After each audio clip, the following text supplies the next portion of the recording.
Same brand same engine but different vibe. Fronx versus Baleno, ഇതിൽ ഏത് തിരഞ്ഞെടുക്കും? ആദ്യം തന്നെ നമുക്ക് ഡിസൈനിലേക്ക് വരാം. നമ്മുടെ ബലീനോ എന്ന് പറയുന്നത് വളരെ സ്പോർട്ടി ആയിട്ടുള്ള ഒരു മാരുതി സുസുക്കി ലൈനപ്പിൽ വരുന്ന ഒരു ഹാച്ച് ബാക്ക് ആണ്. വളരെ നല്ല രീതിയിൽ സെല്ല് ചെയ്യുന്ന ഒരു വാഹനമാണ്. ഇനിയിപ്പോൾ നമ്മുടെ ഫ്രോൺസിലേക്ക് വരികയാണെന്നുണ്ടെങ്കിൽ കുറച്ചുകൂടി ഒരു സീറ്റ് ആയിട്ടുള്ള അല്ലെങ്കിൽ കുറച്ചും കൂടി ഒരു ഗ്രൗണ്ട് ക്ലിയറൻസ് ഉള്ള വാഹനമാണ്.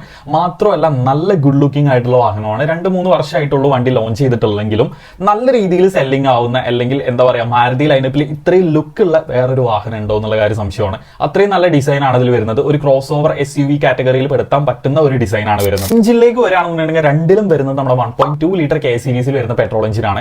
അതുപോലെ തന്നെ നമ്മുടെ ഫ്രോൺസിൽ ഒരു 1 ലിറ്റർ ടർബോ പെട്രോൾ എഞ്ചിനും വരുന്നുണ്ട്. ഒരു പെർഫോമൻസ് ഉള്ള ഒരു എഞ്ചിനാണ് അതെന്ന് പറയുന്നത്. ഇനിയിപ്പോൾ 1.2 ലിറ്ററിന്റെ കാര്യം എടുക്കുകയാണെന്നുണ്ടെങ്കിൽ നല്ല രീതിയിൽ എന്താ പറയുക മൈലേജ് തരുന്ന, അല്ലെങ്കിൽ കമ്പാരിറ്റീവ്ലി മെയിൻ്റനൻസ് കുറഞ്ഞിട്ടുള്ള ഒരു എഞ്ചിനാണ് അതിൽ വരുന്നത്. ഇനിയിപ്പോൾ പെർഫോമൻസിന്റെ അതുപോലെ തന്നെ മൈലേജിന്റെ കാര്യം എടുക്കുകയാണെന്നുണ്ടെങ്കിൽ ബലീനോ ഫ്രോൺസിനേക്കാൾ ഒരു പടി മുമ്പിൽ നിൽക്കും.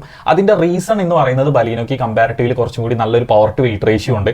അതുപോലെ തന്നെ കുറച്ചുകൂടി എയറോഡൈനാമിക് ആണ് നമ്മുടെ ബലീനോ എന്ന് പറയുന്നത്. അതുകൊണ്ട് തന്നെ കുറച്ചുകൂടി ഫ്യൂൽ എഫിഷ്യൻസി കൂടുതലുണ്ട്. മാത്രമല്ല കുറച്ചുകൂടി ക്വിക്കർ ആയിട്ട് നമുക്ക് ഫീൽ ചെയ്യുകയും ചെയ്യും. ഇനിയിപ്പോൾ നമ്മൾ ഫീച്ചേഴ്സിന്റെ കാര്യം എടുക്കുകയാണെന്നുണ്ടെങ്കിൽ ബലീനോ തന്നെയാണ് ഒരു പടി മുമ്പിൽ നിൽക്കുന്നത്. കാരണം എന്താ വെച്ചാൽ നമ്മുടെ ഫ്രോൺസിലേക്ക് പോകുന്ന സമയത്ത് കുറച്ച് ബേസിക് ആയിട്ടുള്ള ഫീച്ചേഴ്സും കാര്യങ്ങളൊക്കെ മിസ്സിംഗ് ആണ്. അത് നമുക്ക് കിട്ടണം എന്നുണ്ടെങ്കിൽ നമ്മൾ 1 ലിറ്റർ ഓപ്ഷനിലേക്ക് പോകേണ്ടതുണ്ട്. അത് കുറച്ചുകൂടി പ്രൈസ് കൂടുതലുള്ള വേരിയന്റ് ആണ്. കാരണം എന്താ പറയാ, നമ്മുടെ ഫ്രോൺസിന്റെ 1.2 ലിറ്ററിലുള്ള ഫുൾ ഓപ്ഷനിൽ പോലും നമുക്ക് റയർ വെന്റ് AC യോ അതുപോലെ തന്നെ റയർ വ്യൂ ക്യാമറയോ അല്ലെങ്കിൽ പുഷ് ആർട്ട് പോലുള്ള ബേസിക് ആയിട്ടുള്ള കുറെ കാര്യങ്ങൾ നമുക്ക് മിസ്സിംഗ് ആയിട്ട് തോന്നും.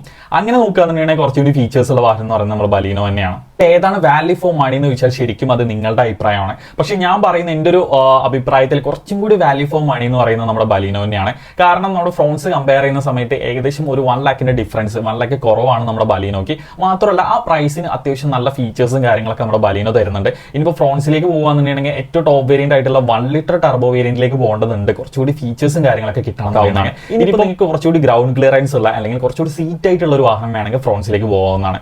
മാത്രമല്ല ഫ്രോൺസിലേക്ക് വരുന്ന സമയത്ത് ഗംഭീരമായിട്ടുള്ള ഒരു ലുക്ക് ഉള്ള വാഹനം നിങ്ങൾക്ക് കിട്ടും. കാരണം എന്താ വെച്ചാൽ നമ്മൾ റോട്ടിലേക്ക് ഇറങ്ങുന്ന സമയത്ത് എന്തുകൊണ്ടും ബലീനോക്കായി നല്ല റോഡ് പ്രസൻസ് ഉള്ള ഒരു വാഹനം കൂടിയാണ് നമ്മുടെ ഫ്രോൺസ് എന്ന് പറയുന്നത്. അപ്പം ഇത് കമ്പയർ ചെയ്തിട്ട് നിങ്ങൾ ഏതാണ് വണ്ടി എടുക്കുക എന്നുള്ളത് ജസ്റ്റ് ഒന്ന് കമന്റ് ചെയ്തോളൂ.